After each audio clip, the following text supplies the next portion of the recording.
Welcome to another edition of MIW. Got the D-Man here. Thanks for joining me. Today we are still talking about how to raise your status, how to be a high status male, or how to be a high status or high value man. And I found some more information here on the internet, which is a wonderful, vast resource of information. You younger people don't know how lucky you got it. You'd have to go to the library and look up a book on this stuff before now. Just in a few seconds, you can find out anything you want on any subject. But without further ado, let's go. How to raise your status. Smash that like button, subscribe.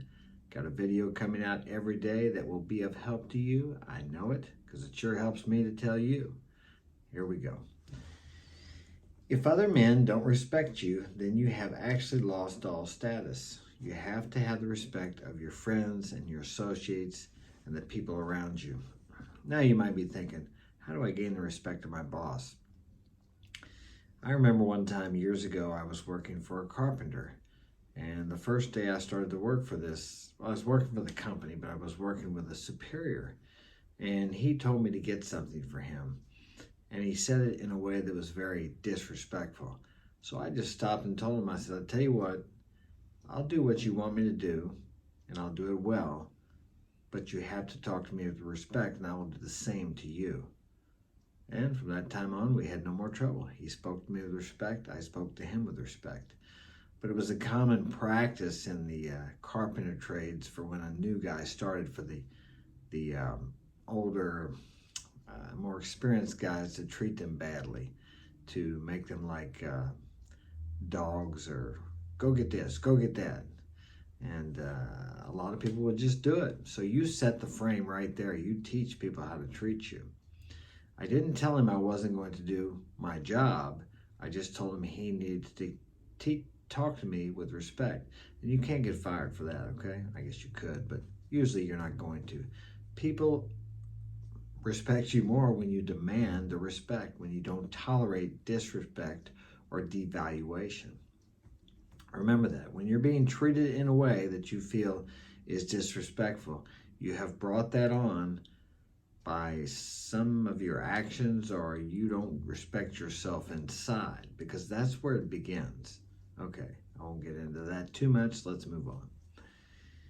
Have social intuition.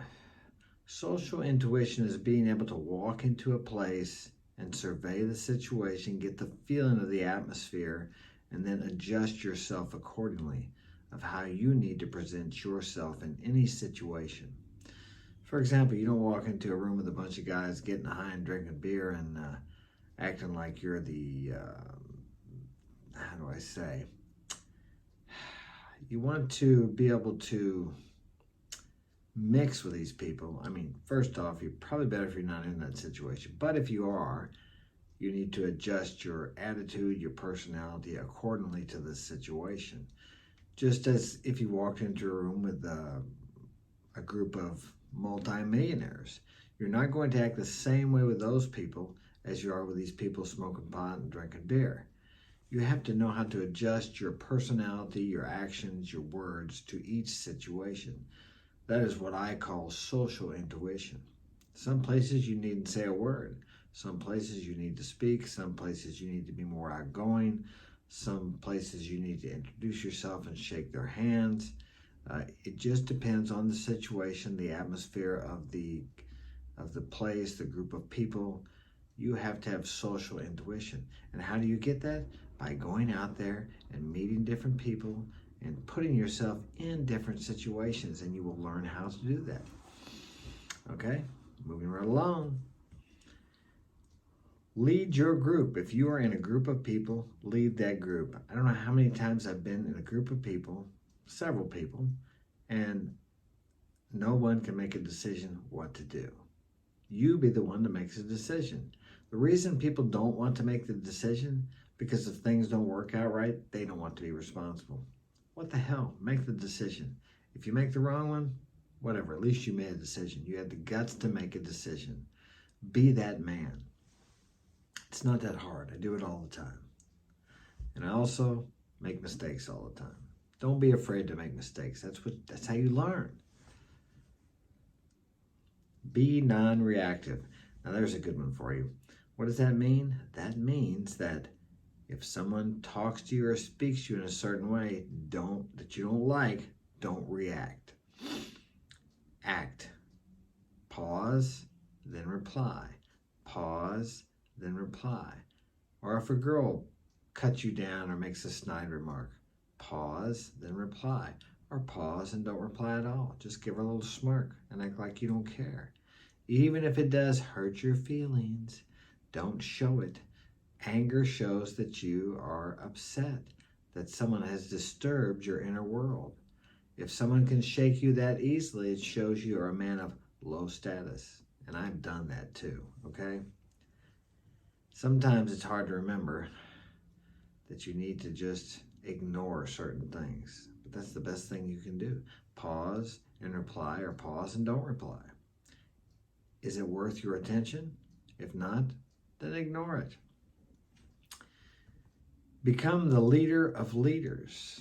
Ah, yes. Now that is a little more difficult. I have been in a group of people, and some were leaders, and they want to lead.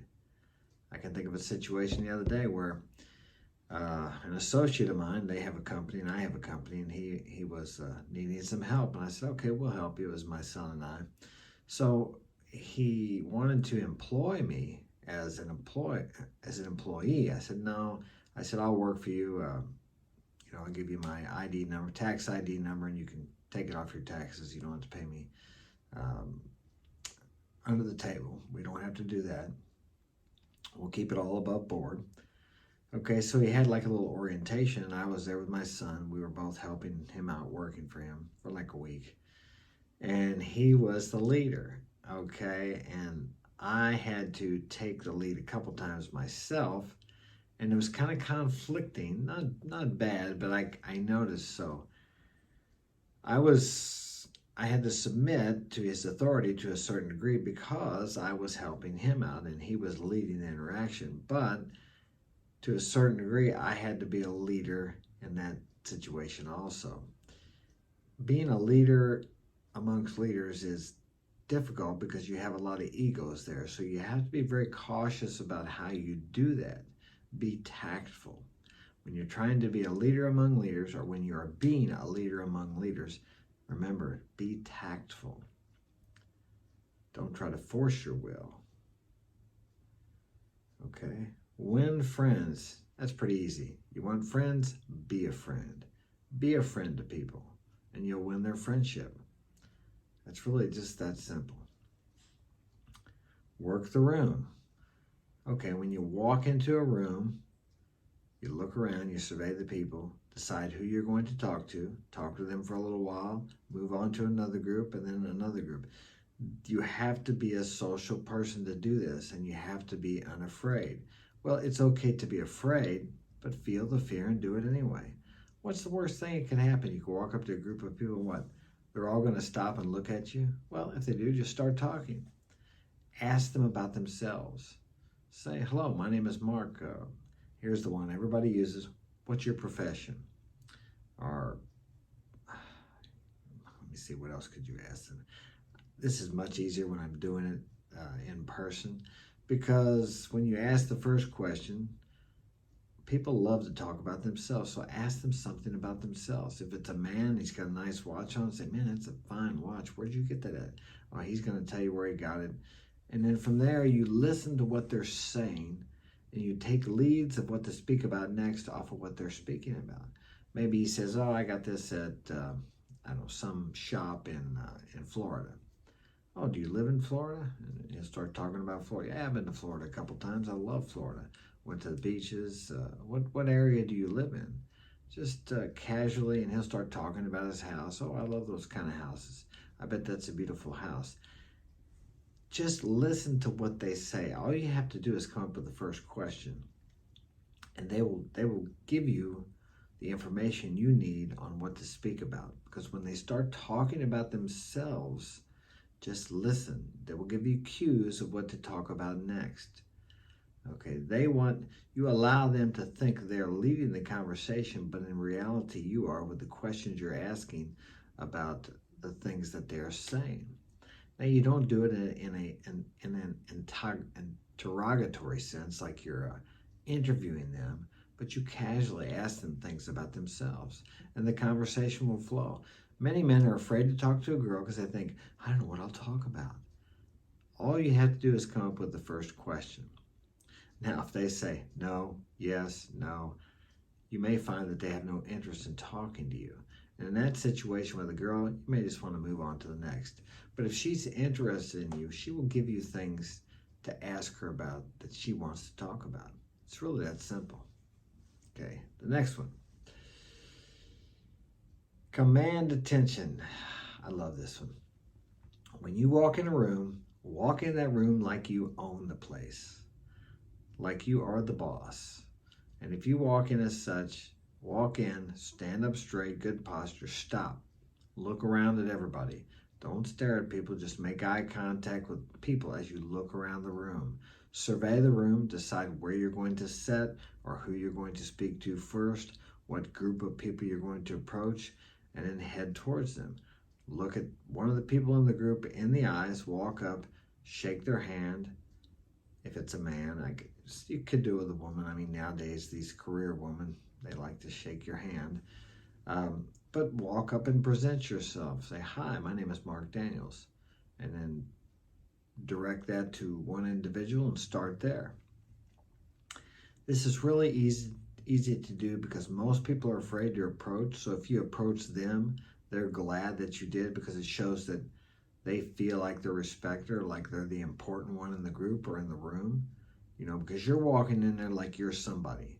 If you walk in there like you're a nobody, that is the way people are going to perceive you. You have to walk in there like you are the man, like you're the Chad, like you're the king. You are the king if you present yourself as such. Remember that. You have to believe in yourself before anybody's going to believe in you, before anybody's going to believe you are anybody, that you have any status or you have any value. If not, then you come off as a low-value male, and you know what? When you walk up to the group of people, they're going to think, what's this guy coming up here for? Why is he walking up to us? You don't want that. You want them to think, hey, look at this guy. Who is he? And he's coming over to talk to us. That's what you want. And number 8, don't suck up to people. Sucking up to people is seeking their approval. Don't seek anyone's approval. You know why? Because you don't need anyone's approval. If you approve of yourself, and when you approve of yourself, you don't need anyone else's approval. Now that's a man. That's a man of high value and high status. Never suck up to anyone. It's disgusting, it's devaluing, it's demoralizing. Remember that. Now, smash that like button, subscribe, share this with a friend, and leave a comment in the comments section. Thanks for joining me. Have a great day.